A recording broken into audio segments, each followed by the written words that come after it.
Hey everyone, it's Brayson from Pillowhead Games here, and welcome back to another Mega Punchy Golf Devlog. It's been a while since I did one of these, and quite a lot has changed since then.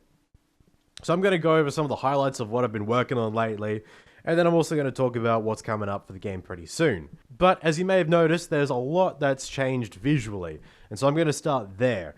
And I'll start by talking about hands. So we've actually got some hand models now. Now these are just the default Unreal Engine hand models. I will be replacing them with my own hand models very soon. However, for the purpose of this video, it certainly looks a whole lot better than having those boxes I was using previously. Now these also actually form a fist. I don't have the knuckles finger tracking going just yet. I need to upgrade my version of Unreal Engine before I can do that. But that is something I'll be working on soon. It does recognize just the grabbing gesture. But yeah, finger tracking will be coming soon. You may have noticed that the course itself is looking pretty different now. So I've been working on making a ton of track modules for making my own maps out of. So right here we've got 3 different holes, and at the very back is where I actually just test out the modules as I add them into the game. Now to give you a sense of scale of how big everything is in here, most of these modules are about 20 meters by 20 meters. That loop, for example, is about 40 meters high if I remember correctly. So yeah, definitely living up to the mega part of the name. The other visual change that I've made is that you may see around this ball there is a thin green outline. And what this is for is that this is to show you where your ball is when it's behind walls or out of your view. Now this will only appear on your ball, it won't appear on any other player's balls. And if I go ahead and punch this out of my view, as you can see, yeah, I can now see it through the wall. So this is pretty helpful if you're punching it around complex courses, or maybe if you're punching it through the loop, you'll actually be able to see if you've made it or not. You've still got the giant mode to give you an overall view of the track, but this just makes it a whole lot easier to see if your ball's actually going where you want it to. I've also added a similar effect to the flags, as you can see. So those are currently on every single flag on this map. However, I probably will change that to just the flags for that hole. And this is to give you a better idea of where your ball is actually supposed to go if you ever get lost. So that's all the visual changes. Let's talk about the biggest change, which is not visual at all. But since the last video, I've gone through and I've completely rewritten the base character class. So now I can extend it for all sorts of different platforms. So up until now, the game has been a VR only game.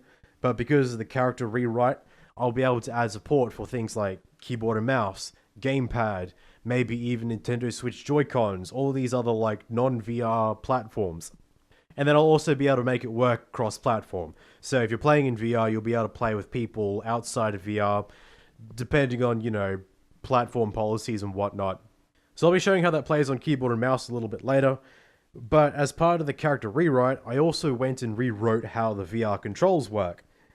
So in the previous video, I believe it worked by you'd hold down the grip button, there would be a bar that appears and a level would go up and down, that would be your power multiplier, you'd hold down the trigger to lock that in place, and then you'd go ahead and punch.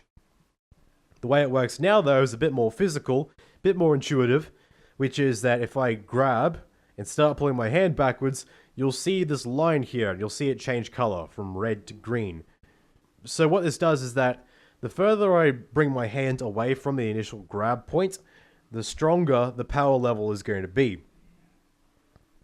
So as before, this does work as a multiplier, so your actual physical punch of the ball will be multiplied by this power level, which will give you your actual hit. So for example, if I were to pull this back as far as it goes, get the max power level, but then just give it a tiny tap, it's only going to move a little bit. However, if I only bring it back a little bit, and then just physically punch it really hard, it goes a similar distance. So this should give you pretty good control over how far you want the ball to actually go. I definitely like this control scheme over the previous version. It just feels a lot more intuitive, and it's a lot more fun to actually make it physically based. I do need to fine-tune the sensitivity of the power setting though, but as it is now, it already feels a whole lot better than the previous version. Alright, so now we are in the non-VR version of Mega Punchy Golf with the keyboard and mouse controls. As you can see, I've got set up a webcam that's on my mouse, so I can actually show you how this works. And it actually works very similarly to the VR version. So I've got full WASD, mouse, look, all that kind of stuff. I don't actually have any 3D models of the hands animated or set up just yet. I'll get to that later, but the actual core controls work. Alright, so I'm going to walk up to the ball and I'm going to hold down right click. Now this is like holding down the grip button on the VR controller. So now if I start pulling my mouse backwards, you'll see a bar up the top starting to fill up. So that is the power level, and it's pretty similar to the VR controls. The further you pull your mouse backwards, the stronger that'll be. Now I hold down left click to lock that in place. And again, similar to the VR version, it takes that power level and multiplies it by my actual speed of punching the mouse. So you actually get to like physically punch with your mouse, which is pretty awesome. It's a pretty fun way of doing it.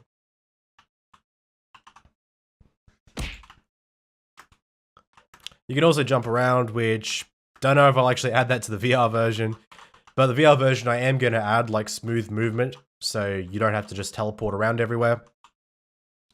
Oh, in the non-VR version, you can also still go into the giant mode, though I need to work on the controls for that, so it feels a bit better. Feels a bit weird right now. And you've still got all the other options of like teleporting to where your ball is, resetting your ball to either the last position or to the very beginning of the hole.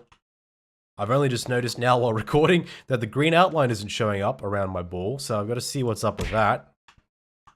Now, the reason I actually started looking into making it for non-VR was initially for the custom track editor. So the initial inspiration for this game was because I watch a lot of YouTubers play mini golf games such as Golf with Your Friends or Golf It, and I was like, I want to make something like that for VR. And the amount of rage some of these people will have when playing these games, I was like, you know what? Let's take that rage and let's make it physical. So I'm trying to make this game as friendly for content creators, YouTubers, and streamers as possible. And a big part of that is custom tracks. Like, I can only make so many tracks on my own. People making custom tracks means that there'll be lots of content for people to be playing. It'll keep the game going for a long time. Now, when it comes to content creators picking up this game, they're going to have VR. A lot of their viewers that might want to make custom tracks for them won't have VR. So initially I was like, all right, so I need to make the custom track editor work outside of VR. Then I was like, they're also going to need to be able to test their tracks. So then it pretty much switched to, all right, let's just make the whole game work outside of VR as well. So it's going to be pretty awesome. It'll mean we'll have a wider player base, probably convince a lot of people to get into VR as well, because while this is fun on a keyboard and mouse, it is still so much cooler to actually be in VR and physically punching. Hopefully it'll be a similar effect to people playing VR chat.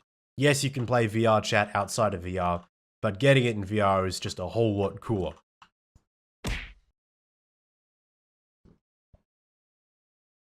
So far I'm working on this for keyboard and mouse. I'm going to work on making some gamepad controls. That'll be a little bit more difficult because I don't actually have any sort of like mechanism I can use to simulate a punch, a physical punch. But I also want to look into, say, even Nintendo Switch, because those Joy-Cons are good enough to recognize punch gestures. So I could make a pretty cool version of the game for that too. So these are all just ideas that I have right now. There's no, like, you know, confirmation of the game coming to all these platforms. This is just stuff that I want to look into in the future. The game will be VR and non-VR for PC at launch is what I'm aiming for. And then from there, I'll start to see what other platforms I can get it on.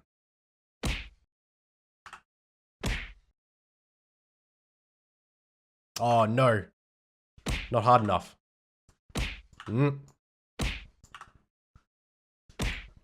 Oh, that's too hard.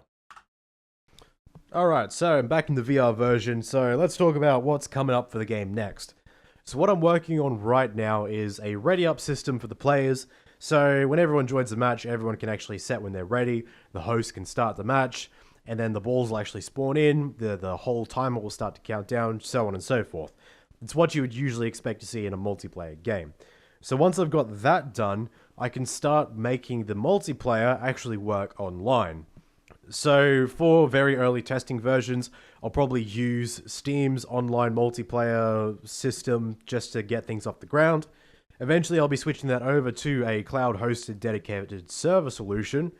because then I'll be able to use that for like cross-platform multiplayer, for things like, multiplayer between the Oculus Rift Store version and the Steam version, and then also potentially, between, say, PC and PlayStation VR, if it ever gets onto there, and any other platforms that the game might end up on, depending on what the cross-platform multiplayer policies are. I'll also be working on making a fully fleshed out 18-hole course, and once that's done, the game will finally be ready for some online testing, getting some feedback from everyone. So I've set up a Pillowhead Games Discord server. Now some of you might remember that I used to have one for when I was working on the Zero Dome. However, since I cancelled that game, I've also nuked the server, and I'm pretty much starting from scratch. So if you want to join that and be notified when this game is ready to be tested, I'll leave a link to that down below. I'll be posting frequent updates on the progress of the game, screenshots, little video snippets, all that kind of stuff. So that's probably the best place to stay updated on just how this game's going. There'll be channels set up on the Discord to chat about the game, to post your own ideas or suggestions for the game, and then once the test actually goes live, to be able to share your own YouTube videos or streams or whatever. So if you want to stay up to date with the game, that's probably the best place to be. I'll keep posting updates on Twitter as well, and I'll keep doing these devlogs too, but hopefully we'll have something you guys can actually play very, very soon. But anyway, I hope you guys enjoyed this video. I hope you're as keen for this game as I am, and I'll see you all in the next one.